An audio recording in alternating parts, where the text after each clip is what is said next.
Hey guys, how's it going? I have a vlog for you today. Going to talk about a couple different things. So the first thing I'm going to talk about is summarizing up the season for you, talk about how all my races went, what I accomplished that I wanted to, if there was anything that I didn't accomplish as well, and a little bit of what I'm looking forward to do next season. We'll talk about that later over the winter as we get closer to the actual road season, but right now just kind of focusing on how everything went this past season.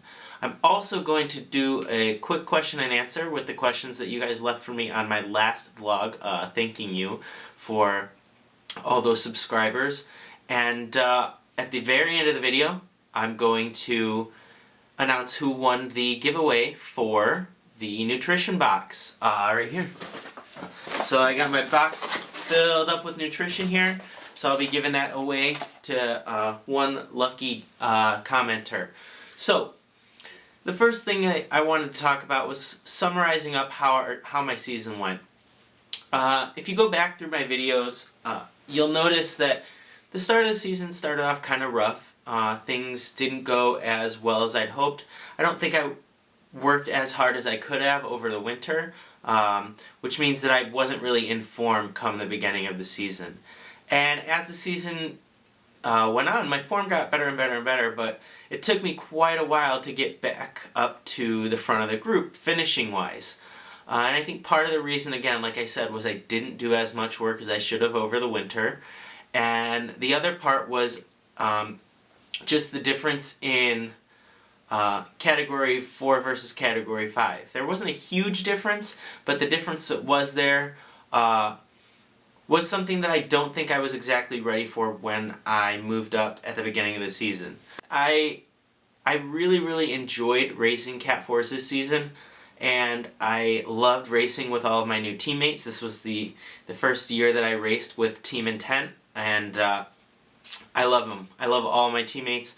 They're awesome. I love the owners, Rick and Marianne. Awesome people. I can't really see myself going anywhere else soon. I love my team. So I had a couple goals at the beginning of this season, and the big goal was to get into Cat 3s. So the move from Cat 4 to Cat 3 can take some people quite a while. Other people do it in a couple races. Like I know a couple guys that did it in 4 or 5 races this season, and that's awesome for them. They've been working super hard. They're super strong riders, and for me though, it took the whole season to get from Cat 4 to Cat 3, and I really almost didn't make it. Really, the last couple races of the season that I had were just enough to let me move up. The first time I applied was a little bit earlier in the season, probably about 3/4 of the way through, and I applied just to see what would happen. If I got approved, awesome. I could finish the end of the year in the 3s, kind of get my bearings, see how things went. But I didn't get approved, which was kind of a downer, but it wasn't exactly unexpected. It was something that I kind of knew was coming, and it was kind of nice to open that dialogue and see what really the official was looking for, so that I could aim for that and then be able to attain that goal and upgrade. I am happy to say that I did get my Category 3 upgrade. So starting out in 2016, I will be racing Category 3s. It's a big step forward. A lot of the guys who upgraded this year have come up to me and told me, hey man, it's a whole other game in the 3s. You gotta be ready for it. And I'm really looking forward to it. I know, like I said, last winter I did not train as hard as I could have. So this winter I'm really focusing on maintaining my discipline throughout the winter and really getting that training in. I also am going to be going on or trying at least, to go on a bit of a diet and watch how much food I'm eating, what I'm eating. Maybe I'll talk about that in a later video, which is hard for me because I really like my sweets and I'm kind of a junk food addict, which is not a good thing. It's something I continually am trying to work with. So there's that. One of my other goals this year was to podium at Snake Alley, although I didn't really think that it was going to happen, being realistic. and it didn't happen. If you go back and watch a Snake Alley video, you guys will see that I struggled immensely with that race, but I had so much fun. It was one of the coolest race experiences that I've ever done. Just the crowds, the course, just the whole thing was a really, really fun event. I really enjoyed it. If you get the chance to go out to Snake Alley, definitely do it. And then, you know, obviously a goal throughout the year was the podium. I did end up getting a few podiums, not as many as I would have liked, but if you're going to ask me how many podiums do I want, I'd probably tell you every single race. So I got a couple third places, a couple second places, and then a couple first places, and if you look right here, I also got the overall Category 4 in the Fall Fling Series put on by Athletes by Design here in the Chicagoland area. And this trophy actually right here is from last year's Category 5 races. So I took the overall in the 5s last year, I took the overall in the 4s this year. Who knows? Maybe if I end up being really strong in the 3s, I could take the overall in the 3s next year. We gotta wait and see what happens. So like I said, I'm really excited and looking forward to racing the 3s. We'll see how it goes. So now I want to talk to you guys and kind of answer the questions that you asked me. There was quite a few questions. I'm really excited to talk about them. I will list down below in the description what each question was and maybe a timestamp so you can just skip to them if you want. So let's get started. The first question I wanted to answer was how long was I riding before I actually started racing? And I believe that I rode for about 2 years before I actually started racing bikes. So my story's kind of weird. When I went to college, I saw the MASH SF fixed gear videos. I thought it was really cool, so I built up a fixed gear bike, rode it around a bunch, and just started showing up on group rides on my fixed gear and having a good time and enjoying riding with a group. And then eventually I heard guys talking about racing, got really interested in it, and while working at a bike shop, I picked up my first road bike from my good friend Carrie. She really hooked it up there. She's really one of the driving people in getting me involved in racing, so thanks, Carrie. I believe my age around that time was, I want to say maybe 22, 23. For reference, I'm 29. I just had my birthday last week. And part of that question was, do I wish that I had started sooner? I can say yes, I do wish that I had started racing sooner, but at the same time, I don't know if I would still be as into it and as dedicated if I had started sooner. So I really like where I am right now. Obviously, I want to keep going and get better. But I encourage anybody that's looking to race for the first time to just get out there and just do it. It looks really scary when you're watching, but it's so much fun, and you'll do the first race and you'll really get hooked. Second question was, do I have a fear of crashing? Obviously, crashing is something that happens in races. It's at some point you're going to crash. Even if you're not racing, at some point when you're riding your bike, whether it's with a group or by yourself, you're going to go down. It happens. It happens to everybody, and it sucks. Yeah, obviously. But you really just kind of have to dust yourself off, make sure you're okay, and just keep riding. I mean, it happens. Really, the easiest way to overcome this fear is to just realize that it's not going to happen to you every race unless you're completely incompetent and have no kind of spatial awareness. As long as you know where you are, and you know where your bike is, and you know where the other guys are, that's all you can do. I mean, like I said, crashes happen. I raced all this season long, and I think I went down twice. So that's throughout, what? March, April, May, June, July, August, September. So 6, 7 months, and I went down twice. And yeah, road rash sucks. It sucks to have to sit in the shower and scrub the dirt out of it, but it happens. You get over it and you just keep racing. The next question was, about my training, kind of what kind of training I do, what kind of tools do I use, what schedule do I keep. So during race season over the summer, my schedule is pretty packed during the week, and I have to say my wife is amazing. She helps me so much with this. With our 2-year-old now, it is a challenge to be able to get out and ride when I need to ride, and she's awesome. I couldn't do it without her. So if you have little kids at home, really talk to your spouse and try and work things out. I know sometimes it's hard for my wife, but she's a champ, and she really, I can't thank her enough for what she allows me to do. So again, during the summer, I am doing training rides at least, I would say 5 times a week when I'm really on form and doing what I need to be doing. And really, my schedule is dictated by my coach. If my coach tells me I need to go out for this ride, or I need to go do a 2-hour ride or an hour and a half of intervals, then that's what I do.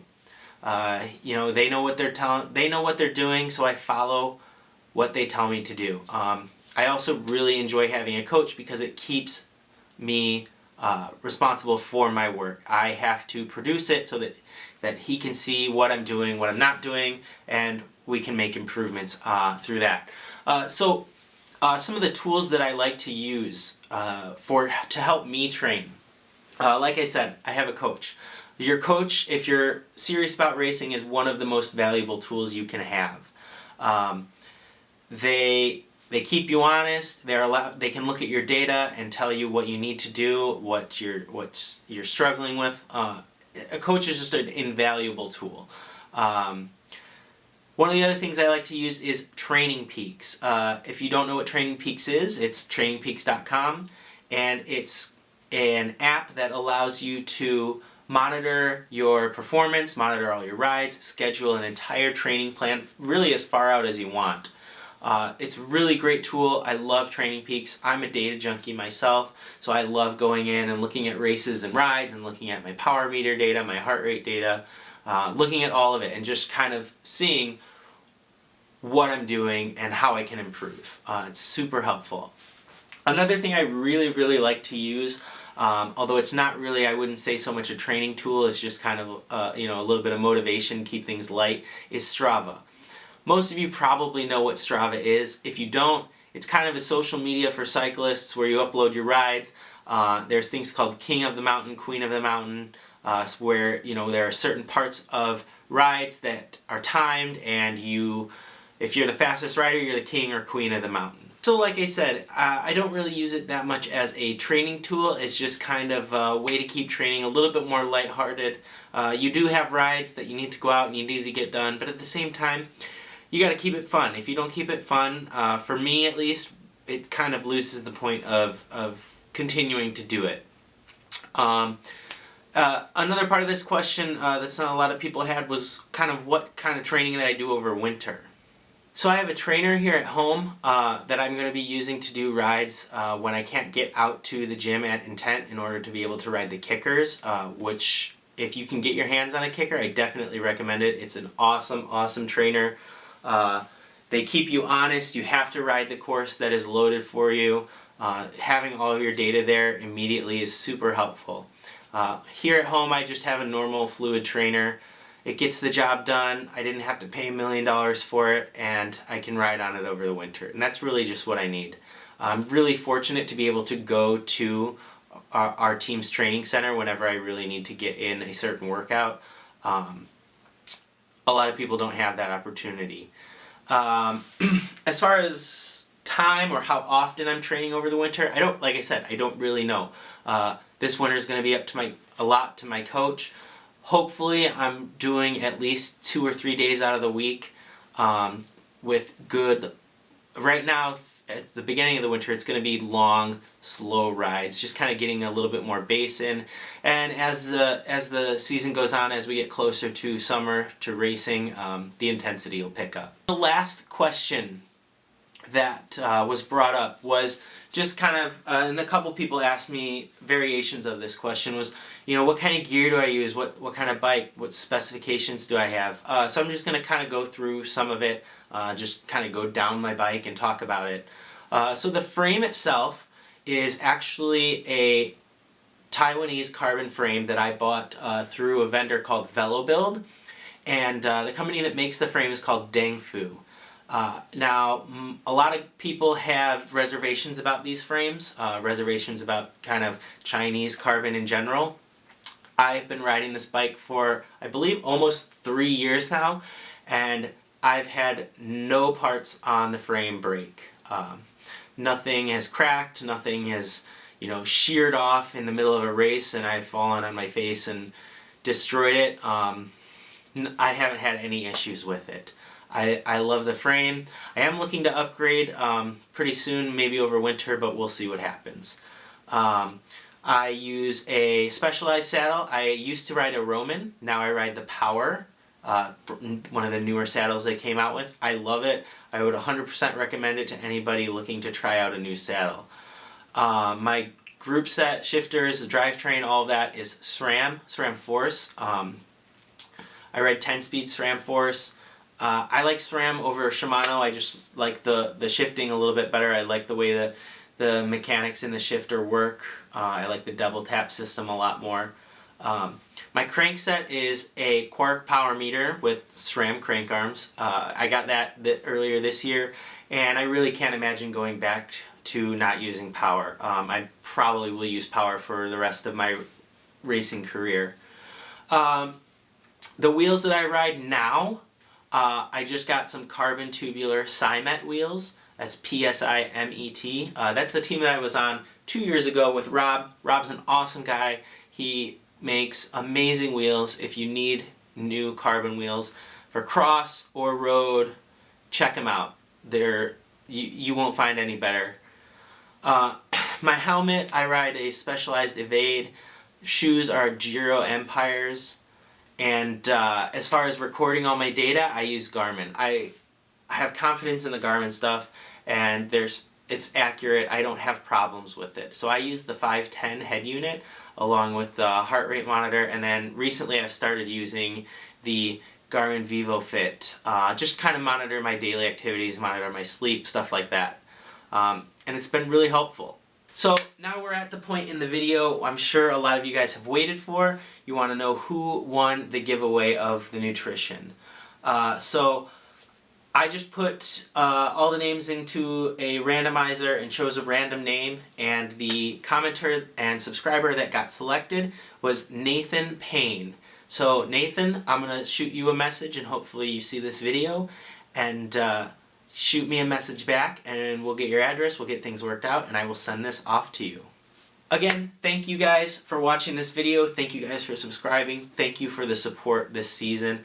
I can't thank you all enough, as well as my teammates, my coaches, and everybody that I've raced with this entire year. I can't even list off all the names. You guys are all awesome, and I'm really, really excited to see you next season in the 3s, and hopefully some of you guys that are still in the 4s can get up to the 3s so we can battle some more. Since I made that last thank you video, I got almost 30 more subscribers, which again blows my mind. It's awesome. I'm still super excited about that. And yeah, so thanks again. If you liked this video, make sure to leave a comment below, give me some thumbs up, and make sure you subscribe. I'll see you guys next time.